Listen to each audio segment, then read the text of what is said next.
ambadium ankelen ko fe ka masata ala tanu amba wali nyuma don ka barkada masata ala meni wagati ranin au kene maula ka masata ala dili ala ka do faranin au shika nala do faran shika ala kan shi barka ala kan ke cien nyini bagawi kan ke cien bara bagawi kan ke cien la fasa bagawi wagati bela jelina foka sase anga sayama usabi alai subhanahu wa ta'ala ambadium anye bala tuguni masala min be dugo yin kono ni o de ye ka fo jakulu do sorola jamana yin kono muni ye don ko ladaga don ka don ladaga la hawla wala quwwata illa billah ka don ladaga ka soro don daga lente islamiya la don di kudo don min nambo do daga lente na famda bina wala tugamina anya bala tuguni obi ku ka daliyata togoya do fanana ko don te min fanana uka ton dine lasela do uka ton laselikela do ko divar jamana kan ay mogo do bo do sigilendo mogo keleme ka korobo dona fubu yuguba ko o dambe tigiya ka ta karamogo do ma o tigila mogo yere bora ka jabi do di antena ndamaga ula ani fana karamogo ke do fatura no de nurayn rahimahullah korona dunke badodo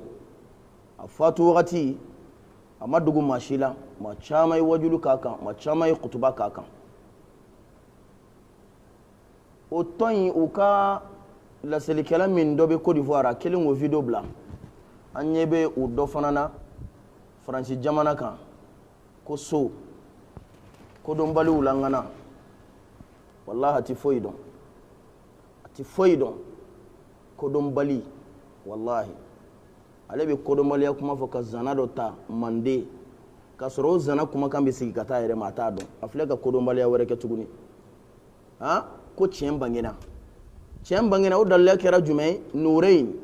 olu be dufu fola ni ma do dufu muso tu chala de obe ka dufu re fo obe ka dongili do da dongili mi kuma kan kulum fana ta kono obe ko de da obe ka ulama ga dondoni akene fana kan o daga na daga baliya an kan to ma de an da bina so ma video wore ma insha Allah men nurayn o ka o video bla fa ba foko nin karamogo ke ga fatulila jamana in kono karamogo ka dogomi ma khutuba kaka min baru sanfe abeta o da bayira ka foko na le minke ko dagalindo a huwa rasul ale ci den di ate filiya nabi nyuman do ate filiwa ala de do ni shide te innahu abdun jondo ne ina fo aw nyogona yusibu wa yukhti abe sawaba soro abe fili fananke ebi ka dallew natini togoya de la ete maloya de ya te ite ke kodon baga ite ika kodon ebe sumalu ketande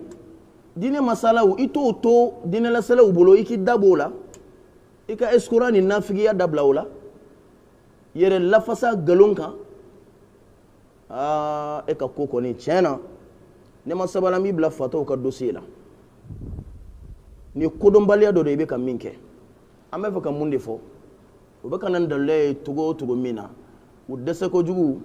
obeka korane dunke da uta ko luka dombo ko bla ka tlaka da ibrahim nya sifanana ko onaka mogo ye donkelawe nya ro luka mogo do bora ko jabi antena nda dola anyi sunna dunke unde ala kan sabati sunna yere fanaka o yo minke amba fe ka yira aula dallateni dallaye ala ko kirako dongili haram yali anana qur'ane ko anyu fo ومن الناس من يشتري لهو الحديث او ايا كلنا او فيديو دولا ايو لم يو مي عبد الله بن عباس ترجمان القران قران فسر لي دومبا غنا وري علي على كرايره تو دالا على كراي دو كاي اللهم فقهه في الدين وعلمه التاويل على نلدون ديننا قران فسر تو نيما ايكو فاميا فنا داما على يو دو جابي o kama kera fasar kelen ngana sahaba becela o abdullah ibn abbas ko lahul hadithi ko do wara tere ko dongili ani donke kada ka donbaga do ko al-ghina'u abe talike dongila ni donken bela Abdullah ibn Mas'ud kali ako ka leba kalimala alen ninku me man min bolo innahu lal-ghina ako lahu al-hadisi min fora baro langulun ko dorete lanyin warata la de ko wallahi ko donni kodo dongili ko dongili de kodo la ilaha illa Allah o qur'an ayadi jonde ya fasari sahabau ambe sahabau de ka kuma kan tawa ambe ma prepara jien laba ma tacheni ma halakileno de ka kuma ta kambe barake dai wallahi antoke nanyo kedron ala kan kiso ya halakitola de wala iyadu billah antoke wame ambe ambalma ufana ladi ku kolashi aula ukana barake na uka kuma kawi uka bono fere ukana tuga uko uka tugala de ko uka tugala kira ka tasara de ko alayhi salatu wassalam mama be nabo yira ula uko de ka kuma kallame kada ka wuri sawbe uka barake no ay balma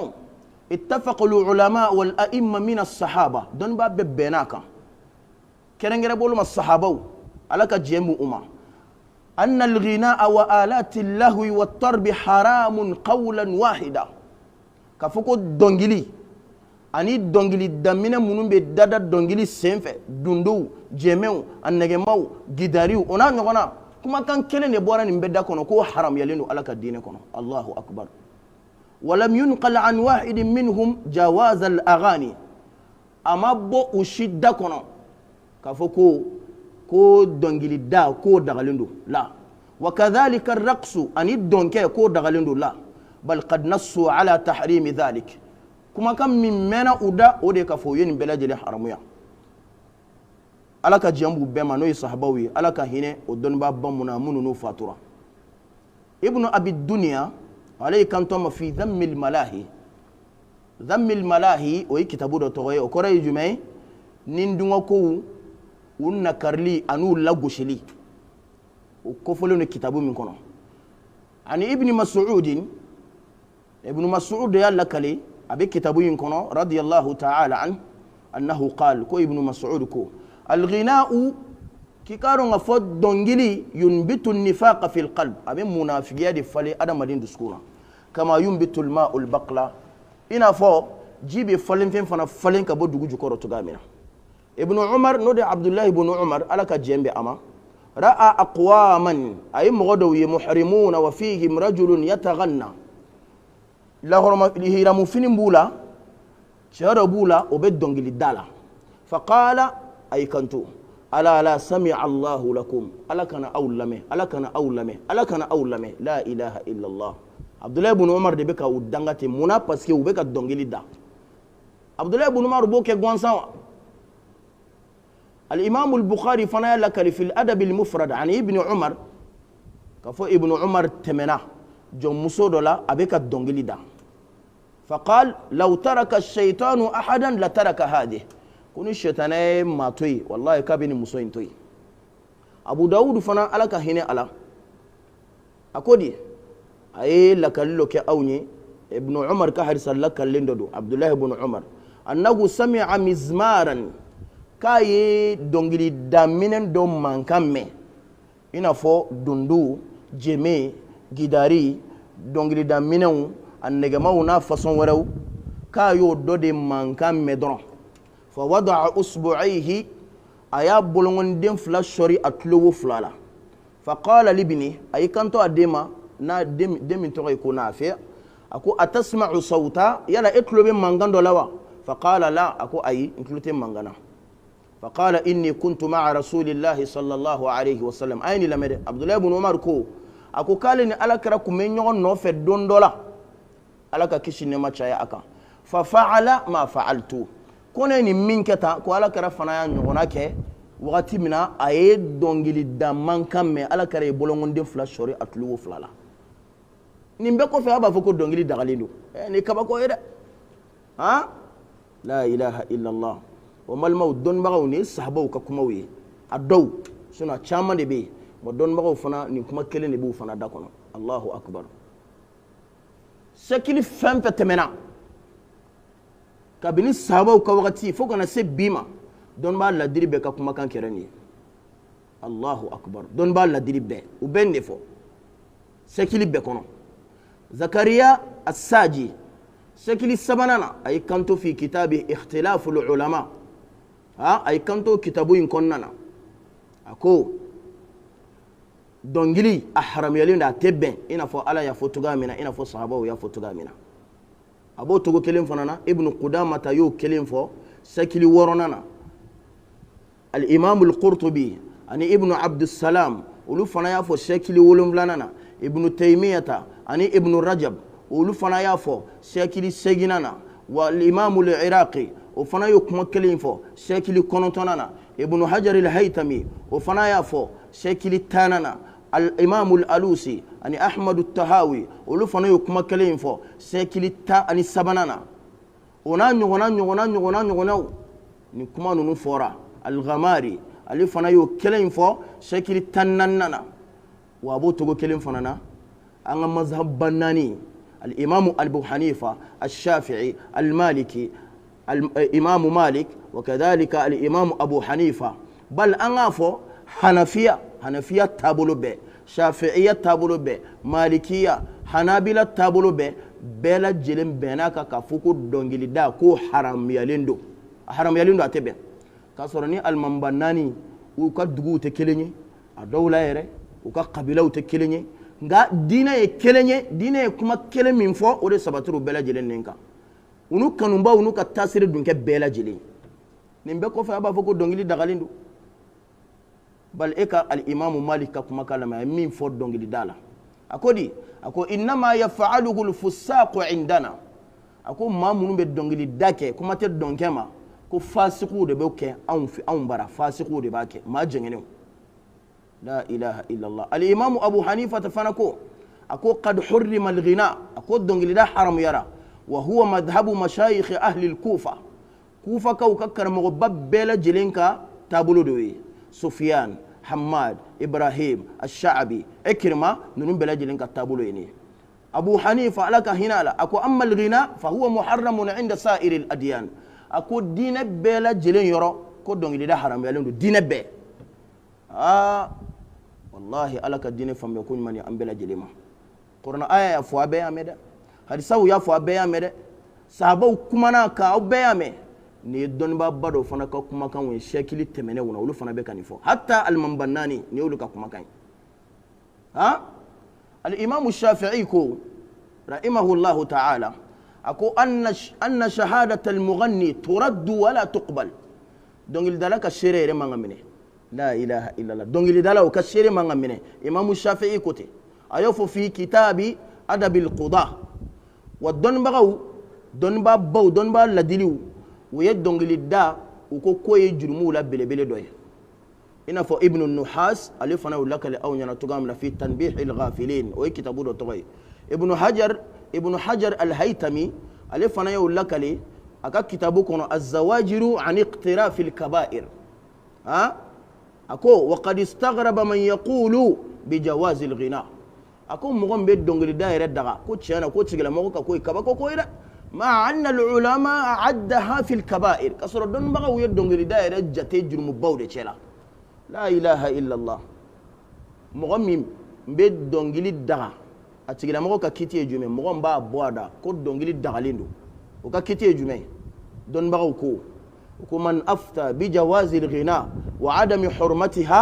فليس أهل للفتية والسؤال كما من باب بوادا كدونغلي دغا كو تيغلا مغو كو تي ماي مامي نو كان نينغا دين كونكا وتي ماي مامي كان مغو جابي دين كونكا ومن أحل الغناء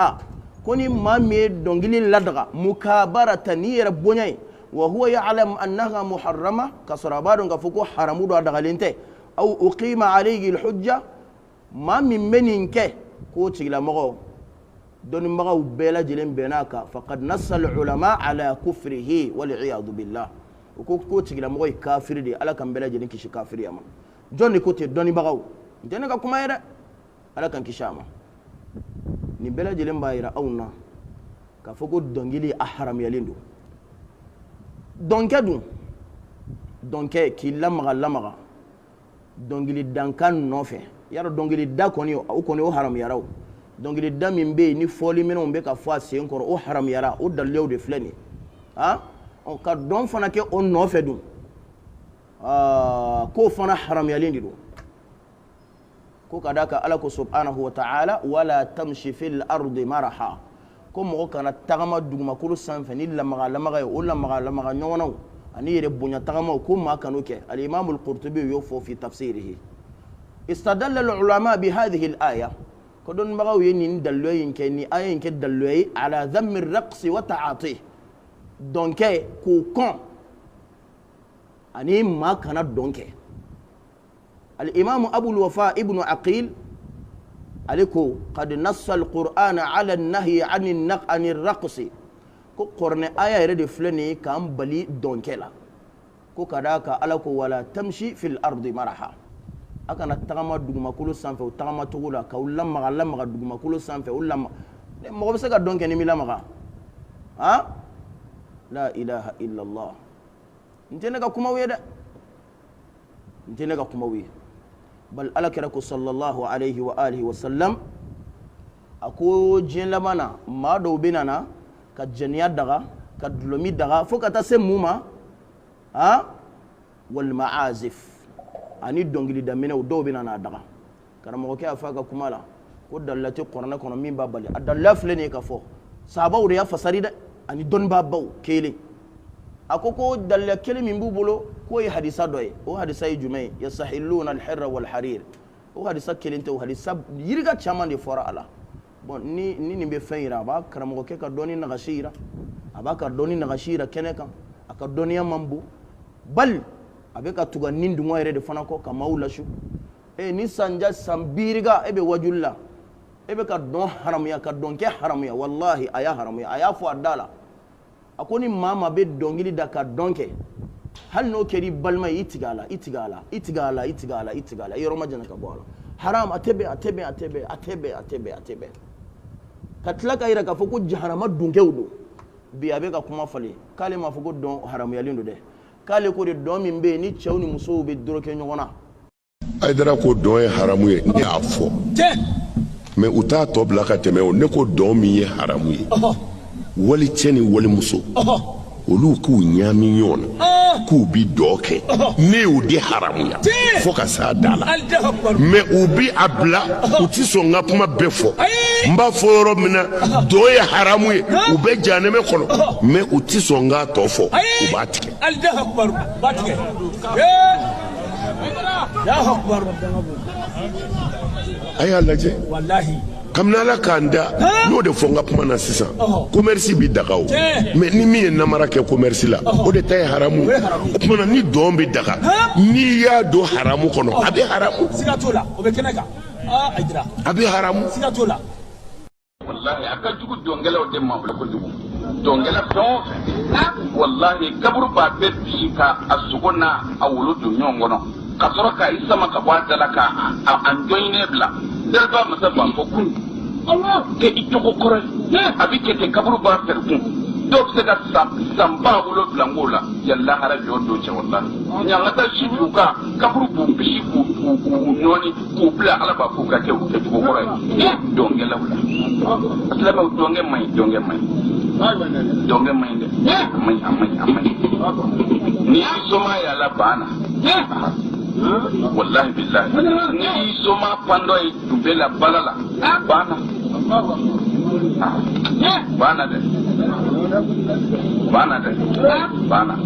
ni ya maro kai be janame kono ala tashi wallahi billahi ala ma fa ka ke donge roy fam shu fi manajibiha wa kulu min rizqi wa ilayhi nushur alako ndai nga tukukulo ndai awi ayata maka aya munumunaka amana tumene min zora ta ayo nyine abu ne ala ka bigala na lalola abitla ka sigine ala ma mina abbe kunu kayinga dongero ni tuntu bugoloka abin de fiye wiyo ya bani adam anta tarqus ala dhahri wa masiruka ila bas wa fi bangi tundra jo ifamu zawli نسافة يا أما هم $2 يبني كلنا كنا بس ريتزاف amna minga nyon no lo titu mutun da dugo de mbalam so sabu mo sabu wallahi ti sabu kaburu kuna dalma famde ika kireya fuye ko maminu mi do alginana ko o de mawye wa iza maro billahi maro kirama wa hum anillahu yani muridun na ma bawye maminu ye nu nana se mana ko ni tlongo maw dene bitame nu nana se nyina je ko ni batara ko ma ubiti ko ko anillahu tlonga ko ma muriduna ko ko na ada qur'ana ko ala kuti ko aljinana dede maye maminu nu bitama nu nana se batara ko ma maro kirama ma balama bitame utu sendo ala abada na eni bamuda bo nu nana se nyina je madun hum olu jati anillahi nyina jewla ani tlonga ko la muriduna ko ko nu nana se tunu maya dro ubu ko do kase ko nu nana se balani maya ubu ko do kase ko nu nana se wol muso yetu ko jugu maya ubu ko do kase ko hum anillahi muriduna me ati qur'an ko na wambadi tatala lam be me ofna ni mami mi ko do amadu ala ko abi made do azina minu nyu ko do me minu nyu nye shamadu me obi jane me kono jane me tiundu abu se ko la tugudi adra tatala lam mais o yoroni kelena hala ko kumay o ba yere mine ako wajuli kena do kam musonu chew doro kele me nyona o be donke la dongili dala fabi war bobo ka seri o re fana adama na ko fana yi ha karam